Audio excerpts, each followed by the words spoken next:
afternoon, Daikon Bakers. If you remember yesterday we spoke about bees, so I'm going to show you this afternoon our 3 colonies of bees so you can see what happens on a day-to-day basis. I've got an assistant cameraman with me today, so he's going to be holding the camera close to the hive entrance so that you can see exactly what's going on. So we're just going to walk over to the beehive now. We're going to aim for the blue one.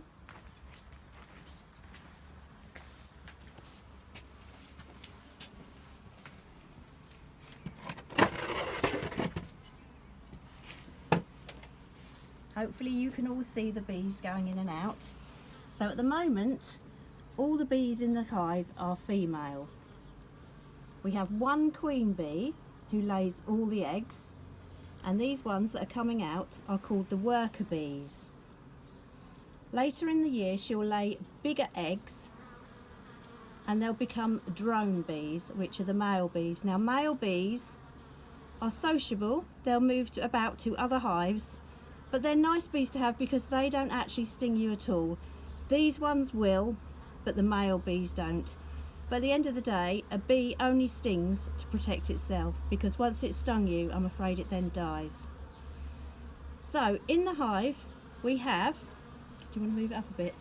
This is what we call the brood box. So this is where the queen lives, and she is laying all her eggs in there at the moment. Now we know she's laying eggs because if you watch the bees coming in and out, they have pollen on their legs, so hopefully you can see that. That means that they're making it into a little cake inside with some water, and then they're going to feed it to the eggs, which then turn into larvae and then hatch into bees. So this is the brood box, and then up here we have what we call supers. This is where they make the honey. So it's the same principle. There's lots of frames in here. There's what we call foundation, and they build out from the foundation, and they use the cells that are in there to make honey and store it. And this is the lid. So when we want to inspect, we take the lid off, and I'll just show you some of the tools we use. So we always have these, which are what we call hive tools. These are for prizing things apart, because often inside the hive things get quite glued up because they make something called propolis, which is quite hard to get rid of. If we have any stray bees on a frame, particularly when we're taking the comb out to spin off the honey, we just brush them off very gently with this brush that's got natural hair. What's it made of, Guy? I thought it was badger or something. No? Badger, I don't know. You don't. Anyway, it's a natural brush, that's what we use. So when we take the combs out, we often use things like this. This is what we call a smoker. I haven't lit it today because we won't be using it, but you make a little fire inside, paper and a little bit of wood and some sticks, and we often put grass cuttings in there, dried grass cuttings. You light it and then you puff it like that, and you get lots of smoke. Now what happens is when we puff the smoke, it makes the bees go down to the bottom of the hive, so they actually get out of our way, which makes it a little bit easier for us.